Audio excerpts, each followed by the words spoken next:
ನಮಸ್ಕಾರ ಸ್ನೇಹಿತರೆ, ಒಮ್ಮೆ ಕಲ್ಪನೆ ಮಾಡಿಕೊಳ್ಳಿ, ನೀವು ಬೆಳಗ್ಗೆ ಎದ್ದು ನಿಮ್ಮಿಷ್ಟದ ಬಣ್ಣದ ಜೀನ್ಸ್ ಪ್ಯಾಂಟ್ ಧರಿಸುವಂತಿಲ್ಲ, ನಿಮಗೆ ಇಷ್ಟ ಬಂದ ಹಾಗೆ ತಲೆಗೂದಲನ್ನು ಕತ್ತರಿಸುವಂತಿಲ್ಲ, ನಿಮ್ಮ ಮೊಬೈಲ್ನಲ್ಲಿ ಇಂಟರ್ನೆಟ್ ಬಳಸುವಂತಿಲ್ಲ, ಯೂಟ್ಯೂಬ್ ಫೇಸ್ಬುಕ್ ನೋಡುವಂತಿಲ್ಲ. ಅಷ್ಟೇ ಏಕೆ, ನಿಮ್ಮ ಮನೆಯ ಗೋಡೆ ಮೇಲೆ ದೇಶದ ರಾಜನ ಫೋಟೋವನ್ನು ಪ್ರತಿದಿನ ಒರೆಸಿ ಸ್ವಚ್ಛ ಮಾಡದಿದ್ದರೆ ನೀವು ನೇರವಾಗಿ ಜೈಲು ಪಾಲಾಗುತ್ತೀರಿ. ಕೇಳಲು ಇದು ಯಾವುದೋ ಆರ್ಆರ್ ಸಿನಿಮಾದ ಕಥೆಯಂತೆ ಅನಿಸುತ್ತದೆ, ಆದರೆ ಇದು 2026ರ ಇಂದಿನ ಅತ್ಯಾಧುನಿಕ ಜಗತ್ತಿನಲ್ಲಿ ಬರೋಬ್ಬರಿ 2.5 ಕೋಟಿ ಜನರು ಪ್ರತಿದಿನ ಅನುಭವಿಸುತ್ತಿರುವ ನರಕ ಯಾತನೆ. ಈ ದೇಶದ ಹೆಸರು ಉತ್ತರ ಕೊರಿಯಾ ಮತ್ತು ಈ ಇಡೀ ಕ್ರೂರ ಜಗತ್ತನ್ನು ನಿಯಂತ್ರಿಸುವ ಸರ್ವಾಧಿಕಾರಿ ಹೆಸರು ಕಿಮ್ ಜಾಂಗ್ ಉನ್. ಜಗತ್ತಿನ ಎಲ್ಲಾ ದೇಶಗಳು ತಮ್ಮ ನಾಗರಿಕರಿಗೆ ಸ್ವಾತಂತ್ರ್ಯ ಮತ್ತು ಹಕ್ಕುಗಳನ್ನು ನೀಡಲು ಹಗಲಿರುಳು ಶ್ರಮಿಸುತ್ತಿದ್ದರೆ, ಉತ್ತರ ಕೊರಿಯಾ ಮಾತ್ರ ತನ್ನ ಜನರನ್ನು ಜೀವದಾಳುಗಳಂತೆ ನಡೆಸಿಕೊಳ್ಳಲು ಜಗತ್ತಿನಲ್ಲೇ ಅತ್ಯಂತ ವಿಚಿತ್ರ ಮತ್ತು ಭೀಕರ ಕಾನೂನುಗಳನ್ನು ಜಾರಿಗೆ ತಂದಿದೆ. ಅಲ್ಲಿ ನೀವು ತಪ್ಪು ಮಾಡಿದರೆ ಕೇವಲ ನಿಮಗೆ ಮಾತ್ರವಲ್ಲ, ನಿಮ್ಮ ಇಡೀ 3 ತಲೆಮಾರಿನ ಕುಟುಂಬಕ್ಕೂ ಮರಣದಂಡನೆ ಶಿಕ್ಷೆ ವಿಧಿಸಲಾಗುತ್ತದೆ. ಇವತ್ತಿನ ಈ ವಿಡಿಯೋದಲ್ಲಿ ಉತ್ತರ ಕೊರಿಯಾದ ಬೆಚ್ಚಿ ಬೀಳಿಸುವ 15 ಕರಾಳ ನಿಯಮಗಳನ್ನು ಆಳವಾಗಿ ವಿಶ್ಲೇಷಣೆಯನ್ನು ನಿಮ್ಮ ಮುಂದಿಡಲಿದ್ದೇವೆ. ವಿಡಿಯೋ ಶುರು ಮಾಡುವ ಮೊದಲು ವಿಡಿಯೋವನ್ನು ಲೈಕ್ ಮಾಡಿ ಮತ್ತು ನಮ್ಮ ಚಾನಲ್ ಅನ್ನು ಸಬ್ಸ್ಕ್ರೈಬ್ ಆಗೋದನ್ನು ಮರೆಯಬೇಡಿ. 1. ಸರ್ಕಾರದ ಅನುಮತಿ ಇರುವ ಹೇರ್ ಸ್ಟೈಲ್ಗಳು ಮಾತ್ರ. ನಮ್ಮ ದೇಶದಲ್ಲಿ ನಾವು ನಮಗೆ ಇಷ್ಟ ಬಂದ ಸೆಲೆಬ್ರಿಟಿಗಳ ಹೇರ್ ಸ್ಟೈಲ್ಗಳನ್ನು ಮಾಡಿಸಿಕೊಳ್ಳುತ್ತೇವೆ, ಆದರೆ ಉತ್ತರ ಕೊರಿಯಾದಲ್ಲಿ ಇದು ಅಸಾಧ್ಯ. ಅಲ್ಲಿನ ಸರ್ಕಾರವು ಪುರುಷರಿಗೆ ಮತ್ತು ಮಹಿಳೆಯರಿಗೆ ಪ್ರತ್ಯೇಕವಾಗಿ ಕೇವಲ 28 ಹೇರ್ ಸ್ಟೈಲ್ಗಳನ್ನು ಮಾತ್ರ ಅನುಮೋದಿಸಿದೆ. ಪುರುಷರು ತಮ್ಮ ಕೂದಲನ್ನು ಕೇವಲ 5 ಸೆಂಟಿಮೀಟರ್ಗಿಂತ ಹೆಚ್ಚು ಬೆಳೆಸುವಂತಿಲ್ಲ. ಅವಿವಾಹಿತ ಮಹಿಳೆಯರು ಸಣ್ಣ ಕೂದಲನ್ನು ಹೊಂದಿರಬೇಕು. ವಿವಾಹಿತ ಮಹಿಳೆಯರು ಸ್ವಲ್ಪ ಹೆಚ್ಚು ಆಯ್ಕೆಗಳಿರುತ್ತವೆ. ಅತ್ಯಂತ ಮುಖ್ಯವಾದ ವಿಷಯವೆಂದರೆ, ಸರ್ವಾಧಿಕಾರಿ ಕಿಮ್ ಜಾಂಗ್ ಉನ್ ಹೊಂದಿರುವ ವಿಶಿಷ್ಟವಾದ ಹೇರ್ ಸ್ಟೈಲ್ ಅನ್ನು ಅಲ್ಲಿನ ಸಾಮಾನ್ಯ ನಾಗರಿಕರು ನಕಲು ಮಾಡುವಂತಿಲ್ಲ. ಒಂದು ವೇಳೆ ನಿಯಮ ಮೀರಿ ಬೇರೆ ಶೈಲಿಯಲ್ಲಿ ಕೂದಲು ಕತ್ತರಿಸಿದರೆ ಅವರನ್ನು ಸಾರ್ವಜನಿಕವಾಗಿ ಬಂಧಿಸಲಾಗುತ್ತದೆ. 2. ನೀಲಿ ಜೀನ್ಸ್ ಪ್ಯಾಂಟ್ಗಳಿಗೆ ಸಂಪೂರ್ಣ ನಿಷೇಧ. ಉತ್ತರ ಕೊರಿಯಾದಲ್ಲಿ ಪಾಶ್ಚಿಮಾತ್ಯ ಸಂಸ್ಕೃತಿ, ವಿಶೇಷವಾಗಿ ಅಮೆರಿಕ ಸಂಸ್ಕೃತಿಯನ್ನು ತೀವ್ರವಾಗಿ ದ್ವೇಷಿಸಲಾಗುತ್ತದೆ. ನೀಲಿ ಜೀನ್ಸ್ ಪ್ಯಾಂಟ್ ಅಮೆರಿಕದ ಸಾಮ್ರಾಜ್ಯಶಾಹಿಯ ಸಂಕೇತ ಎಂದು ಕಿಮ್ ಜಾಂಗ್ ಉನ್ ನಂಬಿದ್ದಾರೆ. ಆದ್ದರಿಂದ ಇಡೀ ದೇಶದಲ್ಲಿ ನೀಲಿ ಜೀನ್ಸ್ ಧರಿಸುವುದು ಸಂಪೂರ್ಣವಾಗಿ ನಿಷೇಧಿಸಲಾಗಿದೆ. ಯಾರಾದರೂ ನೀಲಿ ಜೀನ್ಸ್ ಧರಿಸಿ ರಸ್ತೆಯಲ್ಲಿ ಕಾಣಿಸಿಕೊಂಡರೆ ಅವರನ್ನು ಕಠಿಣ ಸಾರ್ವಜನಿಕ ಕೆಲಸಗಳ ಶಿಕ್ಷೆಗೆ ಗುರಿಪಡಿಸಲಾಗುತ್ತದೆ. ಕೇವಲ ಕಪ್ಪು ಜೀನ್ಸ್ಗಳಿಗೆ ಮಾತ್ರ ಅಲ್ಲಿ ಕೆಲವು ಷರತ್ತುಗಳೊಂದಿಗೆ ಅನುಮತಿ ಇದೆ. 3 ತಲೆಮಾರಿನ ಶಿಕ್ಷೆ. ಇದು ಉತ್ತರ ಕೊರಿಯಾದ ಅತ್ಯಂತ ಅಮಾನವೀಯ ಮತ್ತು ಕ್ರೂರ ಕಾನೂನು. ಇದನ್ನು ಕೌಂಟರ್ ರಿವಲ್ಯೂಷನರಿ ಶಿಕ್ಷೆ ಎನ್ನಲಾಗುತ್ತದೆ. ಒಂದು ವೇಳೆ ಉತ್ತರ ಕೊರಿಯಾದಲ್ಲಿ ಒಬ್ಬ ವ್ಯಕ್ತಿ ಸರ್ಕಾರದ ವಿರುದ್ಧ ಮಾತನಾಡಿದರೆ ಅಥವಾ ದೇಶದಿಂದ ತಪ್ಪಿಸಿಕೊಳ್ಳಲು ಪ್ರಯತ್ನಿಸಿ ಸಿಕ್ಕಿಬಿದ್ದರೆ, ಕೇವಲ ಆ ವ್ಯಕ್ತಿಗೆ ಮಾತ್ರ ಶಿಕ್ಷೆಯಾಗುವುದಿಲ್ಲ, ಬದಲಾಗಿ ಆತನ ತಂದೆ, ತಾಯಿ, ಆತನ ಮಕ್ಕಳು ಮತ್ತು ಆತನ ಮೊಮ್ಮಕ್ಕಳು ಸೇರಿದಂತೆ ಒಟ್ಟು 3 ತಲೆಮಾರಿನ ಇಡೀ ಕುಟುಂಬವನ್ನು ಕ್ರಾನ್ಸೋ ಎಂಬ ಕಠಿಣ ಶ್ರಮದ ಜೈಲಿಗೆ ಕಳುಹಿಸಲಾಗುತ್ತದೆ. ಅಲ್ಲಿ ಅವರು ಸಾಯುವವರೆಗೂ ಹಗಲಿರುಳು ಪ್ರಾಣಿಗಳಂತೆ ದುಡಿಯಬೇಕು. 4. ಇಂಟರ್ನೆಟ್ ಮತ್ತು ಗೂಗಲ್ ಇಲ್ಲ. ನಾವು 1 ಗಂಟೆ ಇಂಟರ್ನೆಟ್ ಇಲ್ಲದಿದ್ದರೆ ಇರಲಾರೆವು, ಆದರೆ ಉತ್ತರ ಕೊರಿಯಾದಲ್ಲಿ ಸಾಮಾನ್ಯ ಜನರಿಗೆ ಇಂಟರ್ನೆಟ್ ಎಂದರೇನು ಗೊತ್ತಿಲ್ಲ. ಅಲ್ಲಿ ಗೂಗಲ್, ಯೂಟ್ಯೂಬ್, ಫೇಸ್ಬುಕ್ ಯಾವುದೂ ಕೆಲಸ ಮಾಡುವುದಿಲ್ಲ. ಇಡೀ ದೇಶಕ್ಕೆ ಕೇವಲ ಕ್ವಾಂಗ್ಮಿಯೋಂಗ್ ಎಂಬ ದೇಶೀಯ ಇಂಟರ್ನೆಟ್ ನೆಟ್ವರ್ಕ್ ಮಾತ್ರ ಇದೆ. ಇದರಲ್ಲಿ ಕೇವಲ 28ರಿಂದ 30 ವೆಬ್ಸೈಟ್ಗಳು ಮಾತ್ರ ಲಭ್ಯವಿವೆ. ಅವು ಸಂಪೂರ್ಣವಾಗಿ ಸರ್ಕಾರದ ಪ್ರಚಾರದ ಮಾಹಿತಿಯನ್ನು ಮಾತ್ರ ಹೊಂದಿರುತ್ತವೆ. ಕೇವಲ ದೇಶದ ಉನ್ನತ ಅಧಿಕಾರಿಗಳು ಮತ್ತು ವಿಜ್ಞಾನಿಗಳಿಗೆ ಮಾತ್ರ ಈ ಜಾಗತಿಕ ಇಂಟರ್ನೆಟ್ ಬಳಸುವ ಹಕ್ಕುಗಳಿರುತ್ತವೆ. 5. ಕೇವಲ 3 ಟಿವಿ ಚಾನೆಲ್ಗಳು. ಉತ್ತರ ಕೊರಿಯಾದಲ್ಲಿ ನೀವು ಟಿವಿ ಆನ್ ಮಾಡಿದರೆ ನಿಮಗೆ ಮನರಂಜನೆ ಚಾನೆಲ್ಗಳು ಸಿಗುವುದಿಲ್ಲ.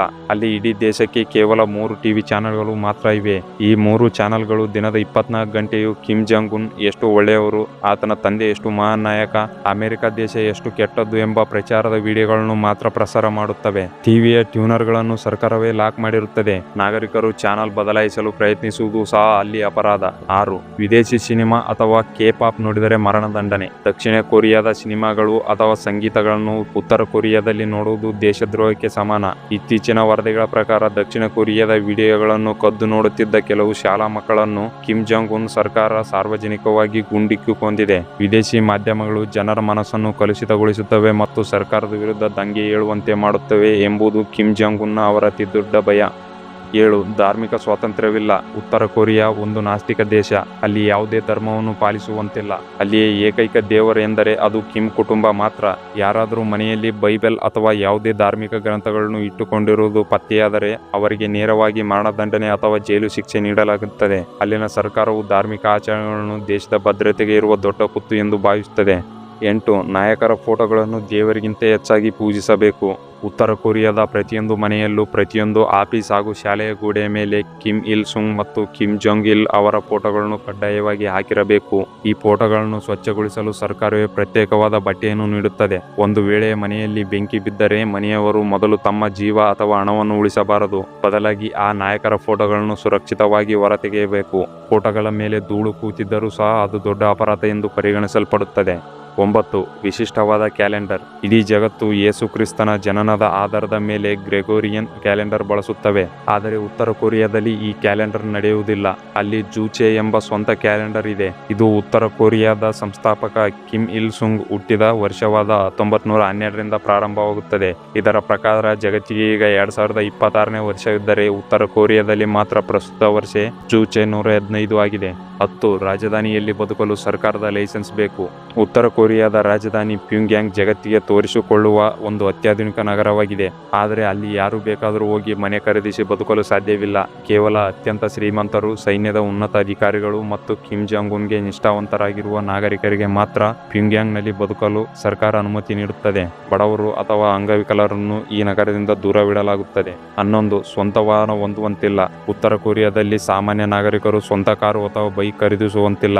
ಇಡೀ ದೇಶದಲ್ಲಿ ಕೇವಲ ಸೈನಿಕರು, ಸರ್ಕಾರಿ ಅಧಿಕಾರಿಗಳು ಮತ್ತು ಸರ್ಕಾರದಿಂದ ವಿಶೇಷ ಪ್ರಶಸ್ತಿ ಪಡೆದವರು ಮಾತ್ರ ಕಾರು ಇಟ್ಟುಕೊಳ್ಳುವ ಅನುಮತಿ ಇದೆ. ಸಾಮಾನ್ಯ ಜನರು ಸೈಕಲ್ ಅಥವಾ ಸಾರ್ವಜನಿಕ ಬಸ್ಗಳನ್ನೇ ಅವಲಂಬಿಸಬೇಕು. ಹೀಗಾಗಿ ಅಲ್ಲಿನ ರಸ್ತೆಗಳು ಯಾವಾಗಲೂ ಸಂಪೂರ್ಣ ಖಾಲಿಯಾಗಿರುತ್ತವೆ.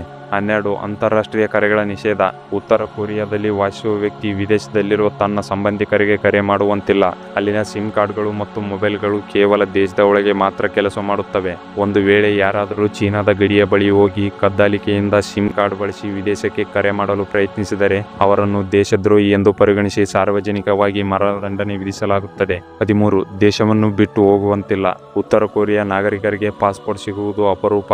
ಸರ್ಕಾರದ ವಿಶೇಷ ಅನುಮತಿ ಇಲ್ಲದೆ ಯಾರು ದೇಶದ ಗಡಿಯನ್ನು ದಾಟುವಂತಿಲ್ಲ.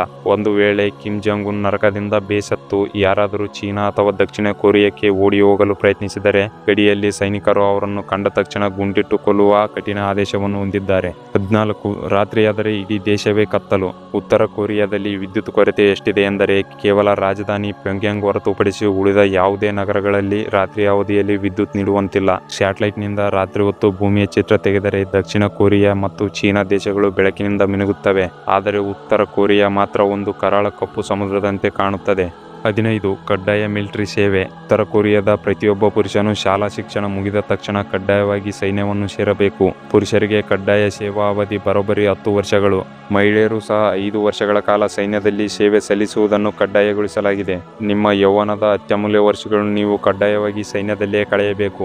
ಸ್ನೇಹಿತರೆ, ಇವತ್ತು ನಾವು ಅನುಭವಿಸುತ್ತಿರುವ ಸಣ್ಣ ಸಣ್ಣ ಸ್ವಾತಂತ್ರ್ಯಗಳು ಸಹ ಉತ್ತರ ಕೊರಿಯಾದ ಜನರ ಪಾಲಿಗೆ ಕೇವಲ ಒಂದು ಕನಸು ಮಾತ್ರ. ಅದಕ್ಕೆ ನಮ್ಮ ದೇಶದ ಪ್ರಜಾಪ್ರಭುತ್ವವೇ ಕಾರಣ. ಉತ್ತರ ಕೊರಿಯಾದ ಕರಾಳ ನಿಯಮಗಳ ಕೇಳಿದ ಮೇಲಾದರೂ ನಾವು ಎಷ್ಟು ಅದೃಷ್ಟವಂತರು ಎಂಬುದು ನಮಗೆ ಅರಿವಾಗುತ್ತದೆ. ಕಿಮ್ ಜಾಂಗ್ ಉನ್ ತಂದಿರುವ ಈ ಕ್ರೂರ ನಿಯಮಗಳಲ್ಲಿ ನಿಮಗೆ ಅತ್ಯಂತ ಭಯಾನಕ ಮತ್ತು ವಿಚಿತ್ರ ಎನಿಸಿದ ನಿಯಮ ಯಾವುದು? ಅದನ್ನು ತಪ್ಪದೆ ಕೆಳಗೆ ಕಮೆಂಟ್ ಮಾಡಿ ತಿಳಿಸಿ. ಈ ವಿಡಿಯೋ ನಿಮಗೆ ಇಷ್ಟವಾಗಿದ್ದರೆ ಈ ಕೂಡಲೇ ಲೈಕ್ ಮಾಡಿ ಮತ್ತು ನಿಮ್ಮ ಸ್ನೇಹಿತರೊಂದಿಗೆ ಶೇರ್ ಮಾಡಿ. ಜಗತ್ತಿನ ಇಂತಹದ್ದೇ ರೋಚಕ, ನಿಗೂಢ ಮತ್ತು ಕಣ್ಣು ತೆರೆಸುವ ಆಳವಾದ ವಿಶ್ಲೇಷಣೆ ವಿಡಿಯೋಗಳಿಗಾಗಿ ನಮ್ಮ ಚಾನಲ್ ಅನ್ನು ಈಗಲೇ ಸಬ್ಸ್ಕ್ರೈಬ್ ಮಾಡಿ. Thanks for watching.